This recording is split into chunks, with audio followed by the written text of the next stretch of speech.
What is up? What is up? What is up mga may hilig sa pabango? This is your boy Armin and welcome back to Amoy Piranha!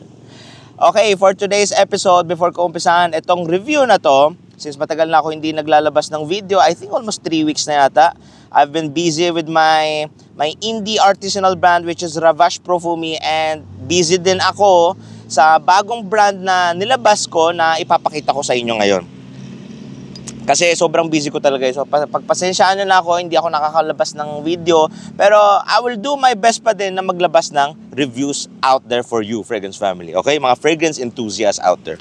So ipa-plug ko tong, eto. Ayan. Tong Decode. Etong Decode, this is a premium fragrance alternative.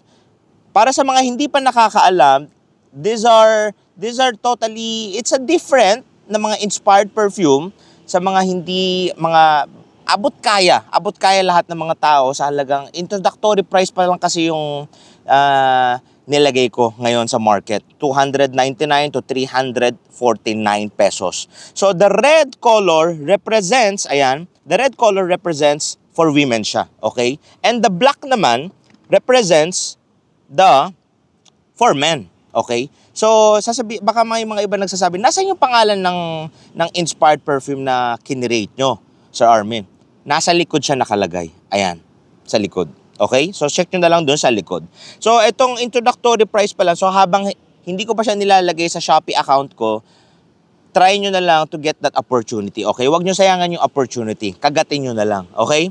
So, yeah. Umpisahan na natin for today's episode itong brand na to, which is, nakaupo kasi ako dito, hindi ko dala yung tripod ko. This is from the brand of Kenzo. Okay? This is Kenzo Homme EDT Intense. Grabe. This was released on 2021 and the perfumer behind nitong scent na to is Masterpiece. Sino pa ba? No introduction, man.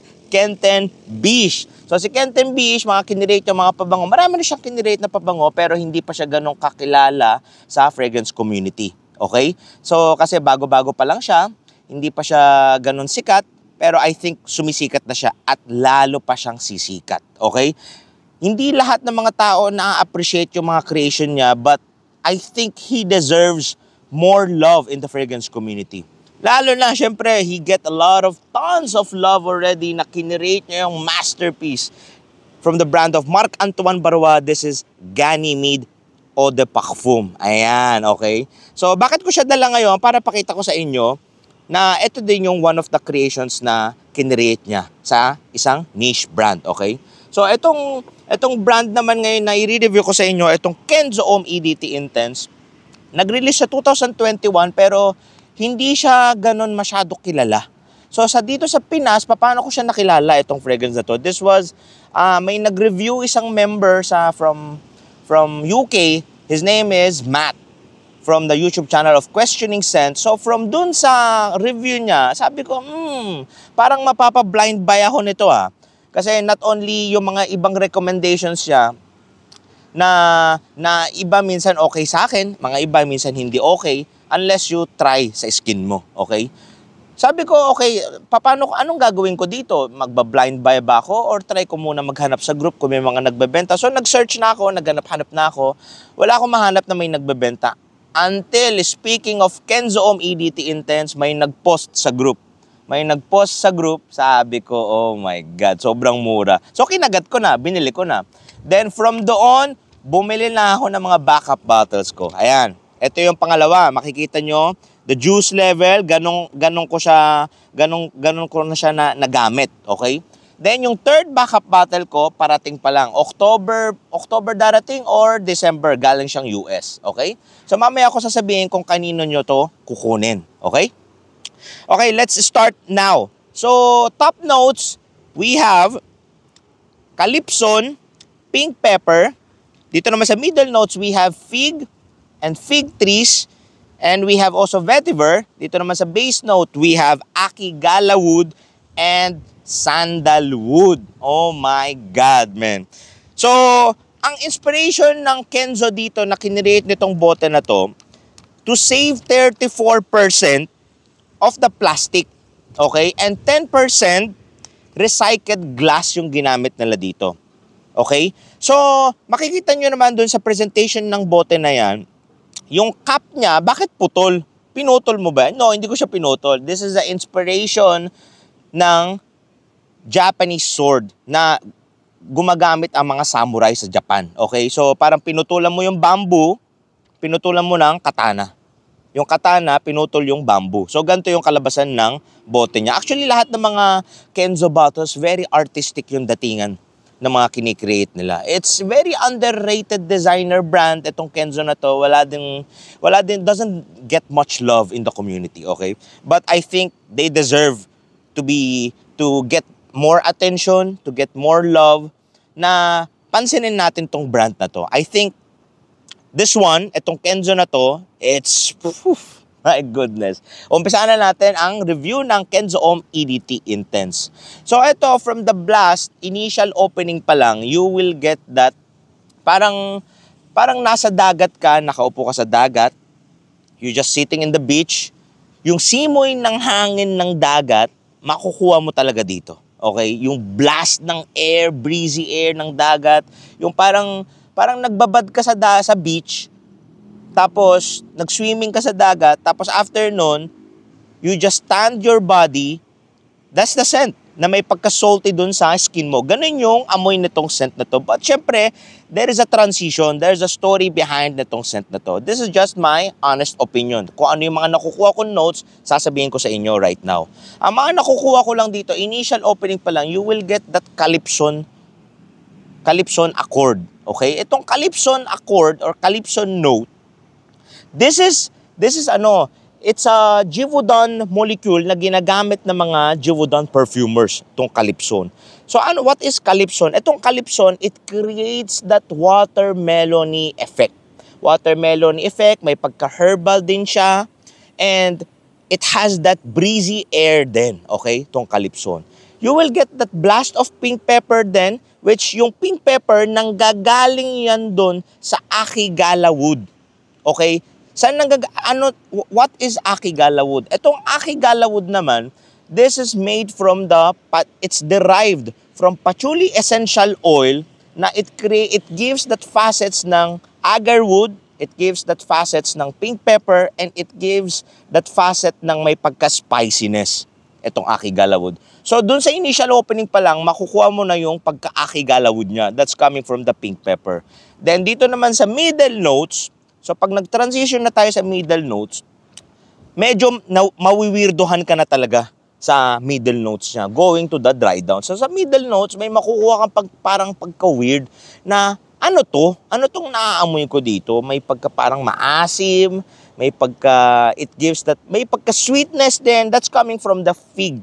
So, yung fig na to, nagkikreate din siya ng accord na parang may pagka-amoy kilikili, parang hindi naman parang mabahong kilikili, mabangong maasim na kilikili. Ganun yung effect niya dito, okay? Don't get offended kung ano yung sinabi ko. Ito lang yung nakukuha kong image sa amoy na to pag sinusuot ko siya, okay? For me, sexy yung datingan nitong Kenzo Ohm EDT Intense. Then after nun, may nakukuha din ako na may pagka-open chest hair. Talagang open chest hair. If wala ka naman buhok sa hair mo, sa chest mo, okay lang, walang problema doon. Ito yung klaseng scent na parang open butones ka talaga. Ganun yung image na nakukuha ko dito. That is coming from the spices. May mga spices kang maamoy dito na that's coming from the Akigala wood din. Okay? Then may makukuha ka din na may pagka-weirdo din makukuha ka na ano to, parang medyo nakakatakot na. Yun yung breezy air na may pagka-aquatic, may pagka-marine feel doon sa middle notes going to the dry down. So itong breezy air na marine accord na nakukuha ko, that's coming from the cologne note. Ang daming cologne note na nilagay niya dito. Nasa synthetic note na ginagamit ng mga perfumer din and mga perfume brands out there. And may percentage din siya na hindi mo pwede lagpasan yung percentage na yun. I'll give you an example. Si Alessandro Gualtieri from the brand of Orto Parisi, kinrate niya yung Megamare. So that's a very, very beast mode. Nuclear mode yun eh. Parang God mode na yung perfume na yun. So dito naman sa Kenzo Ohm EDT Intense, yung cologne note niya, marami din. Sobrang dami yung percentage na nilagay niya dito. I think tinadtaran niya talaga dito ng Kalon note, okay? And dito naman, going to the base note, dito mo na may makukuha ka ng mga oud note, may makukuha ka ng sandalwood, yung doon dumarating yung pagka-creamy sandalwood niya, effect niya sa dry down, which gives na may pagka-sexy talaga yung datingan nito. And sa air naman, pag sinuot mo to, sa air, you will get that weirdness ng pickled. If nakakain na kayo ng pickled or pickled juice, yung amoy niya, makukuha mo dito. Sa skin, pag inamoy mo, hindi mo siya ganun parang makukuha. Pero pag, let's say, magkatropa kayo, lumabas kayo, try mong sprayin tong Kenzo Om EDT Intense sa kanya, tapos labas kayo, like hangout kayo. Makikita mo yung amoy in the air, may makukuha ang weirdo. Like, it's like a pickled juice. But in a sexy way, yung pickled juice niya. Okay? Sobrang sexy yung datingan nito. And the other fact, dito sa Kenzo Om EDT Intense, sa mga nagsasabi dyan na hindi daw to tumatagal to. You just get nose blind. Why? That's coming from the mga molecular notes na ginamit ni Kenton Bish dito. Nandito kasi yung DNA niya, signature DNA niya, which is the Akigala wood. Okay, yung Akigala wood niya, which is also present din doon sa, dito, papakita ko sa inyo. Dito, sa Ganymede na to, okay? I do get similarities naman din dito sa Kenzo Om EDT Intense. May similarities sila konti, but hindi ganun. Konti lang yung similarities niya. Baka may magsabi dyan na 30%, 20%. May konting singular notes na may makukuha ka na ginamit talaga ni Kenton Bish dito sa Kenzo Om EDT Intense, okay? Let's go now for the projection, longevity, and the sillage. Projection nito, it's like 3 to 4 hours, umpisa pa lang, sisipa talaga siya. Kala mo wala na eh. Ito pala, I will create a new video na content para dun sa mga molecular type of scent, okay? I will create that, yung part 3 nun, okay? Don't judge itong Kenzo Om EDT Intense kasi sobrang lakas nito. Easy on the sprays ka dapat nito. I think 4 to 5 sprays is you're good to go na dito. More than that, you will choke the people out there, okay? Tapos, longevity naman niya hanggang kinabukasan na tumatagal. Sa damit, 2 to 3 days tumatagal siya. Then, the sillage nito, this is a room filler. Grabe to mag-iwan ng amoy. Until kinabukasan, nandun pa din yung amoy sa room. Ganong kalupit nitong scent na to. Kasi, saan nanggagaling yung itong room filler na sillage na to? Nanggagaling siya dun sa Akigala wood. Akigala wood, Kalon, Calypso, nagkikreate siya ng talagang sillage monster. Imagine mo, yung mga molecular na ginamit niya dito, ibang level eh. Ibang level eh. It's like out of this world itong scent na to, itong Kenzo Om EDT Intense.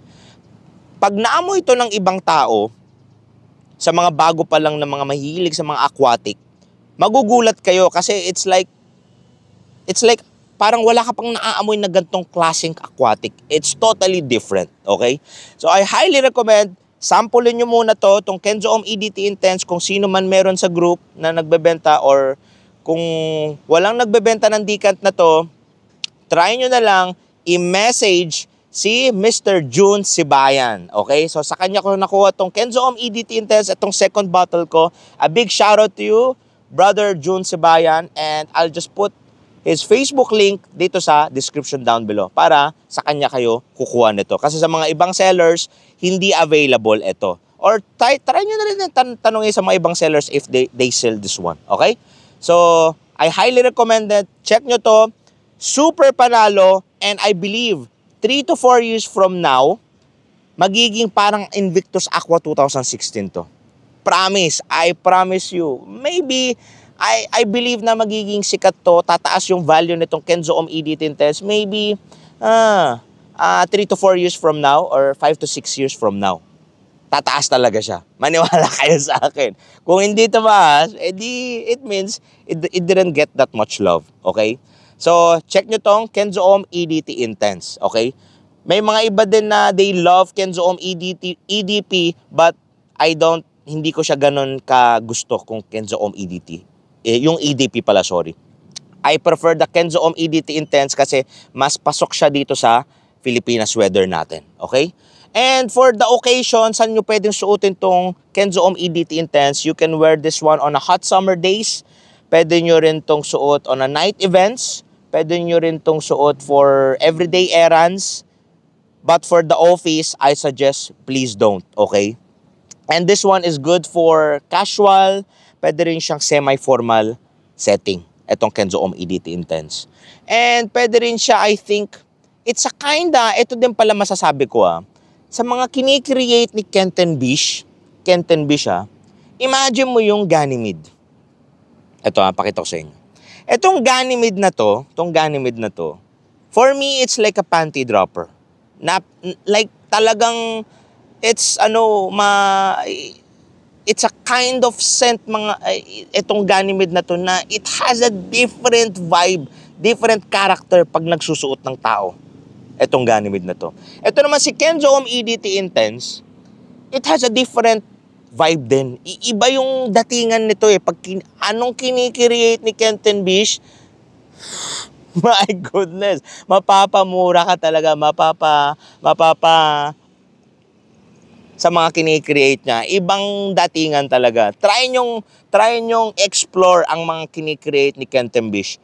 Promise, you won't regret it. You will thank me later. Till next time, Fragrance Family. Cheers, guys. Love y'all. Mwah.